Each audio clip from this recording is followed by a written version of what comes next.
Hello and welcome to our value review, where we ask ourselves the question, is Tekken 7 really worth its price? Tekken 7 is a fighting game that has just released on the PC, PS4 and Xbox One. The game actually already exists since March of 2015 in Japanese arcades. The game is developed by Bandai Namco and runs on the very popular Unreal Engine 4.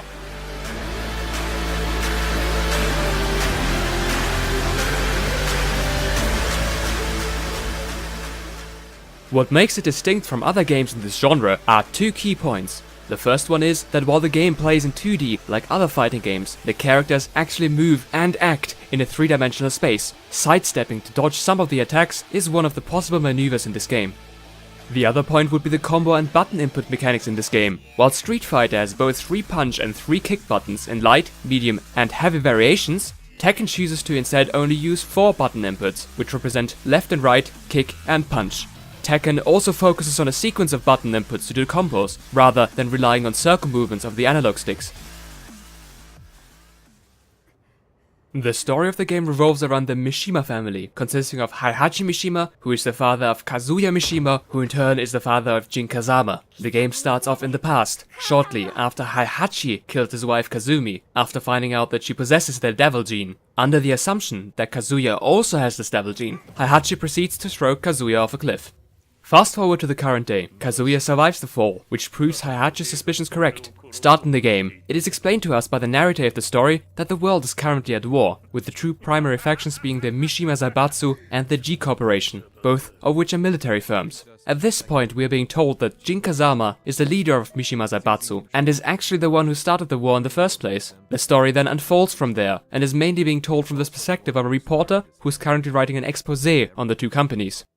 When looking at the story of the game, it has a very decent background and seems to build up fairly well. However, it does seem to end quite abruptly, with little explanation on some of the final motivations of the characters. If you're interested in Tekken, you're probably interested in the gameplay rather than the story. It is worth a playthrough though, especially since it teaches you to play the game quite well. Jin Kazama.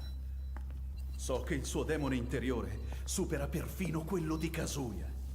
Let's show you an example on how the game tries to teach you its mechanics. Right in your first fight, the game attempts to tell you how to duck. What the game does is put a very standard enemy into the field, who simply shoots at you with a gun. To avoid taking damage from the shot, all you have to do is to duck. Moving forward before the enemy takes another shot is the key to defeating him here. From this point on, the game tends to introduce one mechanic after another, always with an enemy doing appropriate attacks and a little tooltip describing the necessary action at the bottom left. When first trying to fight, one may think that the game is quite slow. Kicking and punching in succession takes a lot of time, and you're left wondering if that is the actual premise of the game. However, the moves list, which is accessible at any time from the pause menu, comes to the rescue. In them, a great and accurate description of the combos is shown to you, and after a little of trial and error, we were easily able to string together some of the basic combos. Learning and pulling off these combos feels both satisfying and rewarding, which in turn encourage us to try and learn some more of them. The base game features 36 characters, which will either be introduced in the main campaign or in the single character episodes. Each character's episodes is a simple best out of 3 fight, which is always playable from both perspectives. With the story focusing on a few key characters, these are a pretty good tool to be introduced to the backstory of the entire roster, as there is a short text and a small cutscene to each one of them. While a couple of basic moves are always very similar between most characters, everyone seems to have unique attacks with more complicated combos. In the diverse roster, you probably find something for you in there, as the cast of characters includes pretty much anything from buff dudes, demons, robot anime girls, and even a giant panda. If you want even more diversity in the characters, you can customize each one of them with costumes and accessories, which you can buy with in-game currency.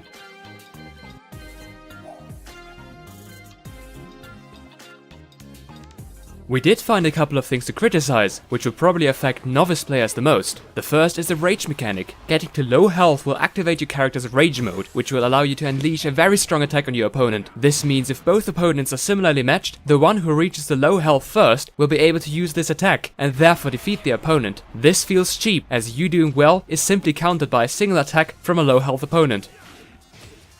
There are some fights in the story mode of the game which could have been implemented a lot better. For example, the fight against Kazumi. Although the game tries to teach you the sidestep mechanic in this fight, and the situation when you must use it is relatively clear, the difficulty of this boss jumps immensely compared to the earlier battles. Kazumi regenerates health over time and does a lot of damage to you. What is even more annoying is that you're unable to retry the match at will to save you some time if you feel like you will be unable to win this round anyways. You have to let yourself get killed to retry a fight. Furthermore, in some story fights there is a little end sequence where the boss does some sort of power-up animation which then effectively ends in a QTE. In the fight against Kazumi, it was very unclear on what you need to do. Do you need to sidestep or do you need to do some form of attack? Kazumi regenerates health at a much faster rate and Heihachi's attacks were doing little damage, which is why we believed we had to do a dodge at the right moment to avoid the powered up attack. However, we actually just had to spam some attacks to get the QTE sequence to trigger. Dying multiple times during the end sequence after the boss itself was already hard enough was simply insult to injury.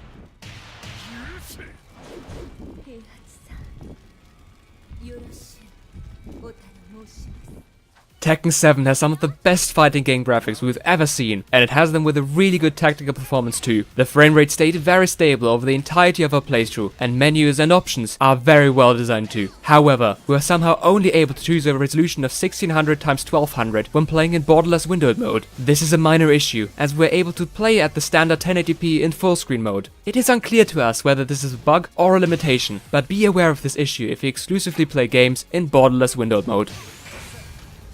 When talking about the graphics of a game, one must always follow up with its atmosphere, which in this case is pretty good. Everything from characters to the menus, stages and soundtrack is extremely polished and sets the tone of any given situation very well. The characters themselves are well voiced too, but always in their own native language. English characters will speak in English, Japanese characters in Japanese, and so on. We found this a bit off-putting when characters were talking to each other in completely different languages, but overall this is a minor issue. A great variety of 20 stages, which all have destructible elements to some extent, also add to the game's atmosphere. Se è così, dovrò escogitare un'altra soluzione per farti ragionare. Osserva.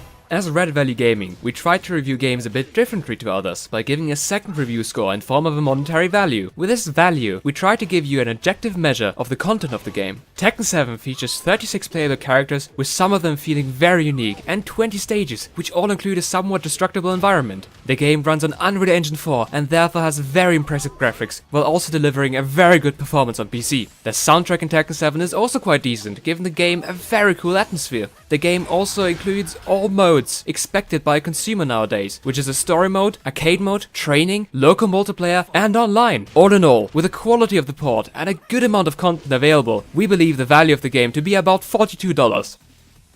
Tekken 7 is a very well polished fighting game with a good port and a great diversity of characters and locations. The game also makes it easier for newcomers to get into the game by teaching you its mechanics in the story mode. With only a few minor issues and Tekken 7 simply being a decent game, we give it a rating of 81. Thank you for watching. We hope you liked our review and would greatly appreciate any like or comment. Do you want to vote yourself on how much a game should cost? Check out our site, and if you want to hear more from us, please hit the subscribe button below or check out our Twitter and Facebook pages. The links are in the video description below. If you have any feedback for us, please let us know. We are always happy to learn. All in all, take care. We hope to see you around.